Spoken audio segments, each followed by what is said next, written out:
Querido ouvinte, para você que já acompanha os episódios da Revista Estar Bem Podcast, ou para você que está nos ouvindo pela primeira vez, apresentamos Revista Estar Bem Saúde.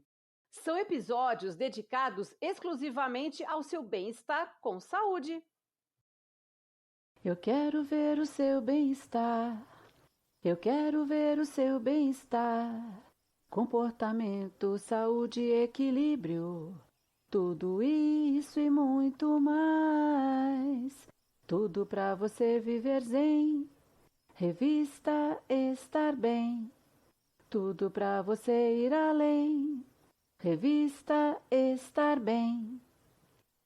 Eu, Lisete Capeleto. E eu, Selma Borru. Juntas estaremos trazendo para você assuntos relacionados à sua saúde, qualidade de vida e pleno bem-estar. Fique com a gente. Nossa programação começa agora.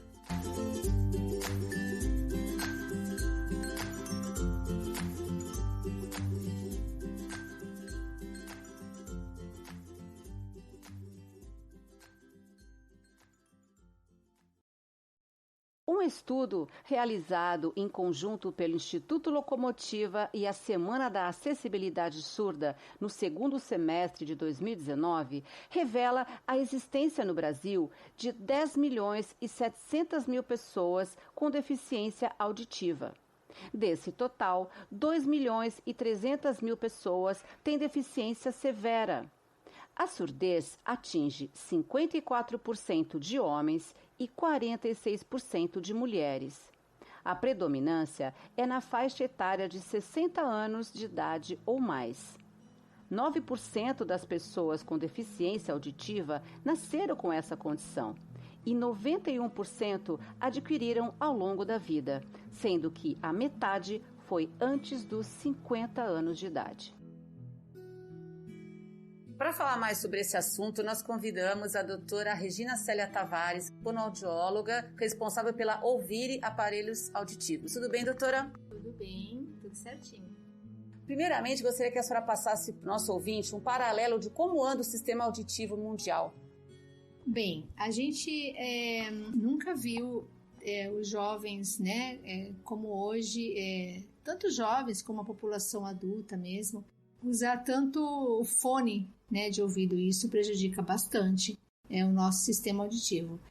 Isso gera neles uma deficiência auditiva precoce, né? Então, o que nós deveríamos adquirir a partir dos 60 anos, 70 anos, você acaba antecipando, né? E a gente sabe que quando começa a perder a audição, ela é irreversível, ela progride com o tempo e é muito complicado. Eu tenho pacientes que com 23, 24 anos, que nunca tiveram histórico de alguma doença infantil que pudesse ocasionar perda de audição, já adquiriram devido ao uso do fone de ouvido, né, constantemente, seja no celular ou seja escutando uma música. Um teste muito interessante que eu falo para eles: estica seu braço, né? Coloque a música lá na sua orelha, estica seu braço e se a pessoa falar com você e você não compreender, que o som está muito alto, né? Precisa diminuir isso aí, porque senão vai realmente te prejudicar. E isso a gente vê que não é só nível Brasil, eu creio que seja nível mundial mesmo. E isso prejudica bastante. E aí vem a fase genética, né, que a pessoa pode também ter uma herança, né, já de família, já uma predisposição para isso, também piora bastante. Aí vem a idade, né, a partir dos 40 anos a gente já começa a perder a audição nas frequências agudas e com o tempo vem a presbiacusia, né, que é a surdez do idoso mesmo, e a nossa população está envelhecendo. Em alguns casos, né, acaba ficando com essa perda de audição porque não tem condição de adquirir a prótese auditiva ou mesmo o sistema de saúde demora muito para fornecer, enfim. E acaba gerando outros problemas, né, porque nossa maior preocupação enquanto profissional da saúde, fonoaudiólogo, não é só o ouvir, né, a minha maior preocupação com eles é o sensorial. Então, quando você para de ouvir e compreender, que o problema não é o escutar, o problema é o processamento, você escuta e não entende, a gente tem como por tendência a se isolar, né? Então a gente acaba se afastando dos amigos, né? Acaba tendo problema até se você ainda trabalha no teu trabalho, porque você escuta e não entende, por vergonha de perguntar, para repetir, e as pessoas acabam tirando sarro. A surdez, ela é silenciosa, né? Se você é cego, você não enxerga, todo mundo vê que você não enxerga. Então vem a compaixão. E quando você não escuta, ninguém vê que você não escuta. Então vem a agressão, né? Pô, você é surdo, você não está me ouvindo? Isso para quem tem um problema é muito ruim. Então a pessoa acaba se isolando. Complicado. E aí pode abrir portas para outras doenças neurológicas, né? Então a gente pode ter aí um Alzheimer, uma depressão, uma demência, né? Tudo por um fator que a gente pode resolver com uma amplificação, né? Com ajuda. E a partir de qual idade a senhora recomenda que os pais, por exemplo, levem os seus filhos para fazer o primeiro teste auditivo? Desde que nasce.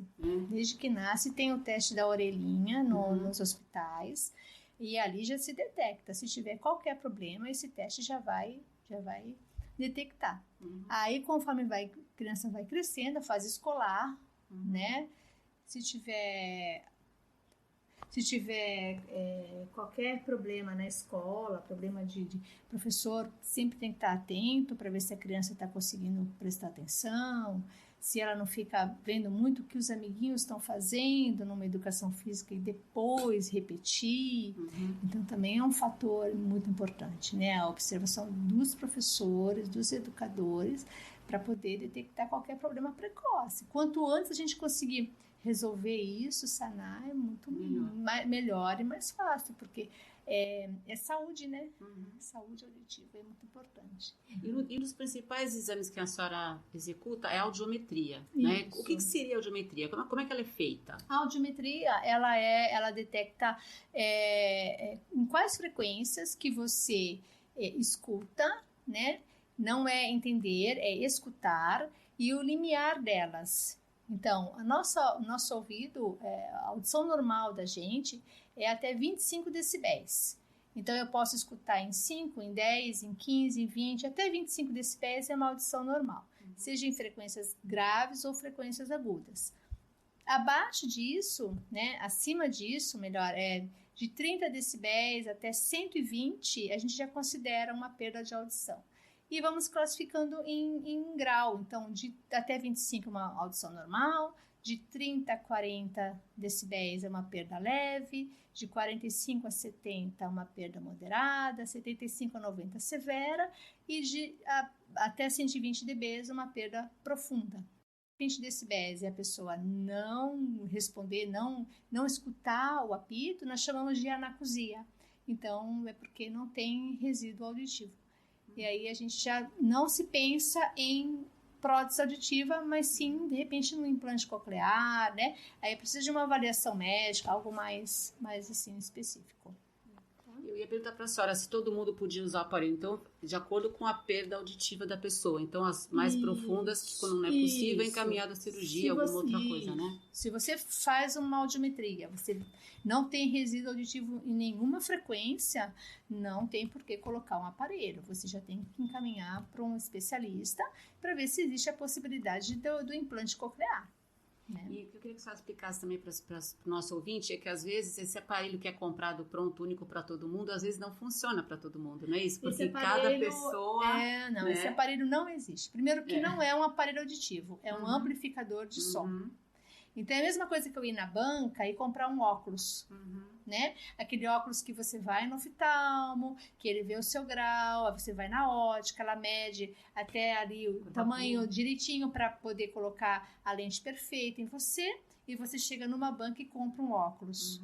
Isso destrói a sua visão, né? Ela já tá ruim, ela fica pior. E esses aparelhinhos que se vende na internet por 200 e poucos reais, isso é a mesma coisa, ele vai destruir o seu sistema auditivo. Se ele estava ruim, ele vai ficar muito pior. E eles vão vendendo, né? Eles vão vendendo. As pessoas compram aquilo sem saber, lógico, é leigo, acha que vai resolver e a maioria não consegue usar depois, tá? Porque é muito ruim. Porque esses aparelhos, cada um é feito especificamente para a pessoa. A senhora faz, a partir da audiometria que a senhora faz, tem um chip, é isso, no aparelho? Isso, esses aparelhos são feitos, os nossos aparelhos são da Dinamarca, né? Tem Dinamarca, tem Alemanha, tem o americano. Os melhores são os dinamarqueses e os alemães. São audiologistas que fazem que projetam esses equipamentos, são nanotecnologia, implantam isso para ser comercializado, mas tudo isso voltado bem próximo do nosso sensorial. Então, o que nós precisamos? Nós precisamos ouvir e compreender, né? A gente não precisa escutar os sons estridentes, não precisamos escutar tudo muito alto, além do normal, nós não precisamos disso, tá? Então, eles buscam dentro dessa tecnologia, de tudo que eles implantam dentro de um aparelho, em cima da audiometria que nós fazemos, né? Então, a gente pega o resultado da audiometria, coloca no computador, né? Primeiro nós estudamos durante 5 anos numa faculdade, né? Sim. Temos toda assim, porque você está lidando não só com a parte técnica, mas com a parte neurológica da pessoa também. E cada um tem a sua, cada um tem o seu sensorial, né? Então, nós somos... o que é bom para mim não é bom para você, né? Isso é fato. Não tem receita de bolo, assim, né? Tudo certinho. Única, né? E aí você pega a audiometria, coloca no sistema, pega o aparelho auditivo, conecta ele no teu sistema. Hoje em dia, a maioria dos aparelhos é tudo por Bluetooth, né? Então, não precisa nem de fio para essa conexão. E, a partir do momento que eu faço isso, ele salva, ele vai programar o aparelho conforme o teu resultado do exame. E eles são todos digitais, então eles regulam frequência por frequência. Então, se eu tenho uma perda menor em 250 Hz, que é um som bem grave, ele vai dar uma amplificaçãozinha menor também. Se eu tenho uma perda maior em 8.000 Hz, que é um som bem agudo, ele vai dar uma amplificação maior também. Tá? Então, eles são regulados conforme a necessidade do paciente. E mesmo assim, com toda essa evolução na parte técnica, tem a parte humana, que aí entra o meu conhecimento como fonoaudiólogo para graduar isso de uma maneira que fique mais confortável. Então, às vezes você coloca o aparelho lá no sistema, ele faz a regulagem e o paciente fala assim, ai não, tá muito alto, diminui. Aí eu vou lá, a gente diminui, gradua um pouquinho mais cada frequência, tira a oclusão. Oclusão é quando a pessoa fala e dá um eco na cabeça, tira a estridência. Então, aí entra o meu conhecimento técnico em cima disso, tá? Então, você vê que não é uma coisa muito simples. Sim, com certeza, né? Uma coisa que, de maneira alguma. Eu fico muito revoltada quando eu vejo na internet esses amplificadores, porque eu sei que vai prejudicar a pessoa. Como eu acredito que um oftalmo também deve ficar muito chateado quando ele passa na banca e vê aquele monte de óculos pendurado. Né? Porque a gente sabe que vai fazer mal, né? Não tem jeito. Então, tá bom, doutora. E tem algum conselho que a senhora queira dar para o nosso ouvinte para prestar quais os sinais que ele pode observar, né, com algum familiar, um filho, algum conselho que a senhora queira dar para o nosso ouvinte em relação como ele cuida mais do sistema auditivo? Sim. Para cuidar do sistema auditivo, se você ainda é jovem, você não tem nenhum problema de audição, você não teve nenhuma doença que pudesse acarretar, porque às vezes até mesmo algum acidente, né, pode ocasionar perda de audição. Música, né, essa coisa de você ficar o tempo todo ali com o foninho lá na orelha. O tempo máximo para a pessoa ficar, existe uma... Assim, o tempo máximo para você não ser prejudicado são 8 horas por dia, mas também tem os decibéis. Não adianta ficar 5 horas no dia com os decibéis lá em cima. Então, até 80 decibéis o ouvido humano consegue suportar, acima disso não. Tá? Então, tomar muito cuidado com relação a isso. Com relação às pessoas com um pouco mais de idade, né, que a gente vê que começa a ter a perda de audição e muitas vezes vem a resistência de não querer usar o aparelho, acontece muito, você observar o comportamento. Então, assim, tá se isolando, né, não evita aglomeração, assim, onde tem a família, todo mundo junto, tá na mesa, tá muito quietinho, tá aumentando demais o volume da televisão, começa a ficar mais triste porque não consegue interagir. É isso que a gente tem que tomar cuidado, tá? Porque aí a gente tá mexendo com a saúde daquela pessoa e a gente tem que cuidar. E eu falo para eles assim, ó, a doença, a gente tem que evitar que ela entre. Depois que ela entrou, aí não tem jeito. E a gente sabe que o neurológico da gente, ele é degenerativo, né? Por melhor que você tenha um tratamento, se você deixar entrar uma doença neurológica, um Alzheimer, a demência ou até uma depressão, a gente sabe que a gente pode tratar isso, mas a gente não vai curar. E a gente sabe que ela vai caindo, né? Então, eu falo, vamos evitar, né? Se a gente tá com a cabecinha boa, eu posso estar com o meu corpinho todo atrofiado. Se a minha cabeça estiver boa, eu vou embora. Se meu corpinho estiver sarado e a minha cabeça ruim, não tem jeito, né? Então é isso que a gente quer. Muito bem. Muito obrigada, doutora, pela sua participação. Espero poder contar com a senhora em outras oportunidades. Obrigada, viu? Obrigada a vocês mesmo. E conte comigo sempre. Você gostou desse assunto? Ou então você quer falar com a doutora Regina Tavares, que é fonoaudióloga, especialista em audiologia clínica e fundadora da Ouvir e Aparelhos Auditivos? Então é muito fácil. Basta você acessar o nosso site, revistaestarbem.com.br.